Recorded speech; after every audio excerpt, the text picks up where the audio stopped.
राधे राधे साथियों, स्वागत है आप सभी का भागवत गीता के इस YouTube चैनल पर। आज इस वीडियो में हम बात करने वाले हैं प्रथम अध्याय के पूर्ण सार की। इसलिए वीडियो को पूरा अवश्य देखें जिससे आपको कम समय में पूरे अध्याय का ज्ञान मिल सके। अगर वीडियो अच्छी लगे तो वीडियो को लाइक और चैनल को सब्सक्राइब जरूर करें और हमारा हौसला बढ़ाएं। चलिए वीडियो शुरू करते हैं। भगवत गीता का प्रारंभ धृतराष्ट्र तथा संजय के संवाद से होता है। संजय महर्षि वेदव्यास जी के शिष्य थे तथा धृतराष्ट्र की राज्यसभा में शामिल थे। संजय को महर्षि वेदव्यास जी ने दिव्य दृष्टि प्रदान की थी। महर्षि वेदव्यास जी ने ही महाभारत की रचना की है। वे त्रिकालदर्शी थे। उन्होंने अपनी दिव्य दृष्टि से जान लिया था कि कलयुग में धर्म कमजोर हो जाएगा। गीता के अध्याय 1 के प्रथम श्लोक में धृतराष्ट्र संजय से कहते हैं कि हे संजय, धर्म भूमि कुरुक्षेत्र में युद्ध की इच्छा से एकत्रित हुए मेरे तथा पांडवों के पुत्रों ने क्या किया। संजय ने कहा, हे राजन, पांडु पुत्रों द्वारा सेना की व्यूह रचना को देखकर राजा दुर्योधन अपने गुरु के पास गए और उन्होंने ये शब्द कहे, हे आचार्य, पांडु पुत्रों की विशाल सेना को देखिए जिसे आपके बुद्धिमान शिष्य द्रौपद के पुत्र ने इतनी कौशलता से व्यवस्थित किया है। इस सेना में भीम तथा अर्जुन के समान युद्ध करने वाले अनेक वीर धनुधर हैं। यथा महारथी, युयुथान, विराट तथा द्रुपद भी शामिल हैं। इसके साथ ही चेकितान, काशीराज, कुंती भोज तथा सैव्य जैसे महान शक्तिशाली योद्धा भी हैं। किंतु हे ब्राह्मण श्रेष्ठ, मैं आपकी सूचना के लिए अपनी सेना के उन नायकों के विषय में बताना चाहूँगा जो मेरी सेना को संचालित करने में विशेष रूप से निपुण हैं। मेरी सेना में स्वयं आप, भीष्म, कर्ण, कृपाचार्य, अश्वत्थामा, विकर्ण तथा सोमदत्त का पुत्र शामिल है जो युद्ध में सदैव विजयी रहे हैं। वे अनेक ऐसे वीर योद्धा भी हैं जो मेरे लिए अपना जीवन त्याग करने के लिए उद्युक्त हैं। वे विविध प्रकार के हथियारों से सुसज्जित हैं और युद्ध शिक्षा में निपुण हैं।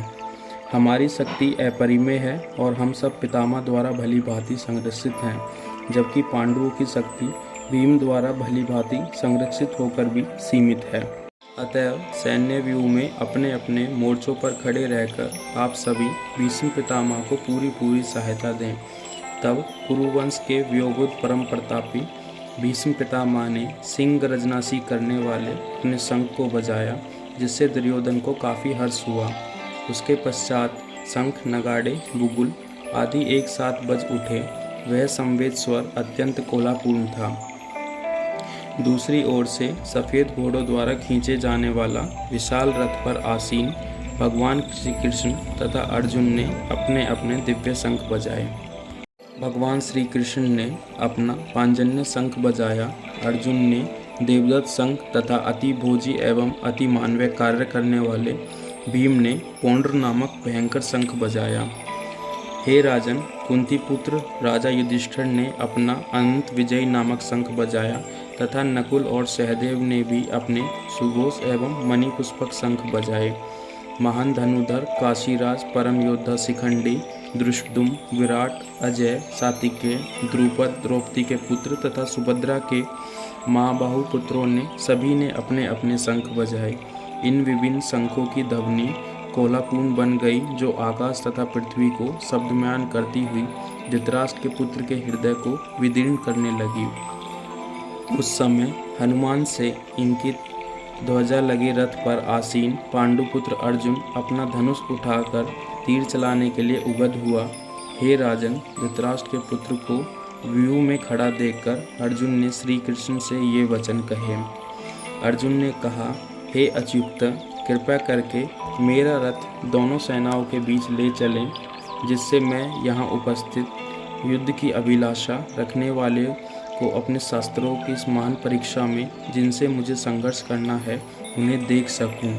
मुझे उन लोगों को देखने दीजिए जो यहाँ धृतराष्ट्र के दुर्बुद्धिहीन पुत्र दुर्योधन को प्रसन्न करने की इच्छा से लड़ने के लिए एकत्रित हुए हैं।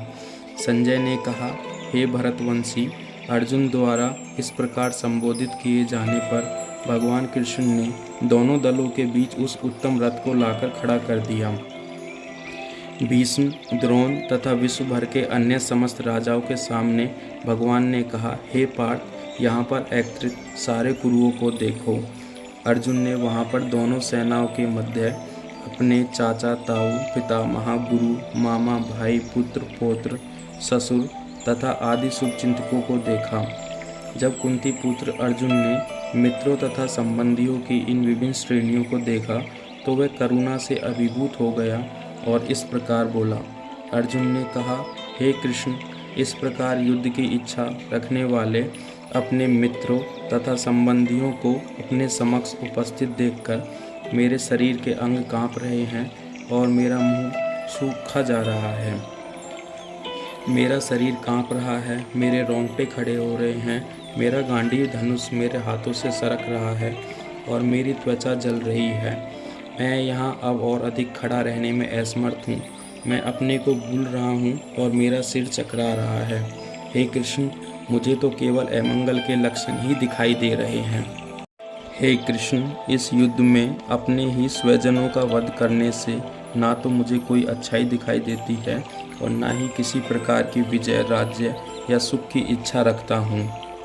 हे गोविंद, हमें राज्य, सुख अथवा इस जीवन से क्या लाभ, क्योंकि जिन सारे लोगों के लिए हम उन्हें चाहते हैं वे इस युद्ध भूमि में खड़े हैं।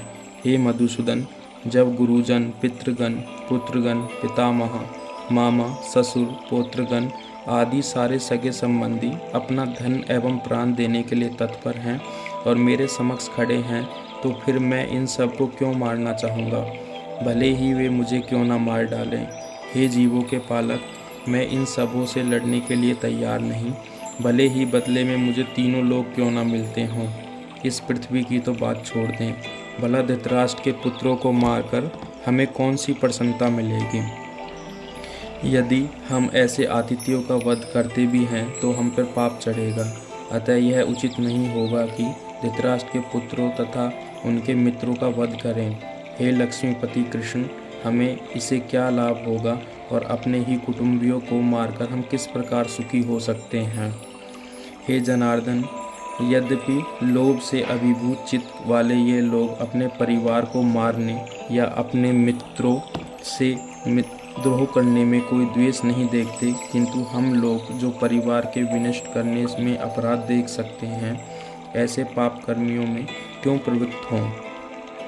कुल का नाश होने पर सनातन कुल परंपरा नष्ट हो जाती है और इस तरह शेष कुल भी अधर्म में प्रवृत्त हो जाता है।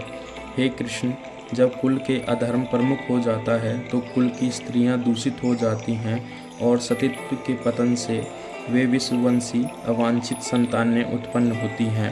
अवांछित संतानों की वृद्धि से निश्चय ही परिवार के लिए तथा पारिवारिक परंपराओं को विनष्ट करने वालों के लिए नारकीय जीवन उत्पन्न होता है। ऐसे पतित कुलों के पुरखे पितर लोग गिर जाते हैं, उन्हें जल तथा पिंडदान देने की क्रियाएं समाप्त हो जाती हैं। जो लोग कुल परंपरा को विनष्ट करते हैं वे इस प्रकार अवांछित संतानों को जन्म देते हैं।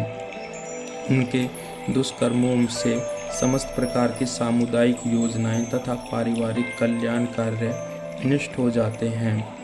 हे प्रजापालक कृष्ण, मैंने गुरु परंपरा से सुना है कि जो लोग कुल धर्म का विनाश करते हैं वे सदैव नरक में वास करते हैं। ओह, कितने आश्चर्य की बात है, हम सब जघन्य पाप करने के लिए उद्यत हो रहे हैं। राज सुख भोगने की इच्छा से प्रेरित होकर हम अपने ही संबंधियों को मारने पर तुले हुए हैं।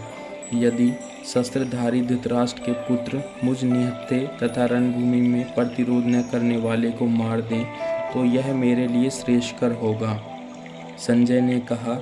युद्ध भूमि में इस प्रकार कहकर अर्जुन ने अपना धनुष तथा बाण एक ओर रख दिया और शोक संतप्त चित्त से रथ के आसन पर ही बैठ गया।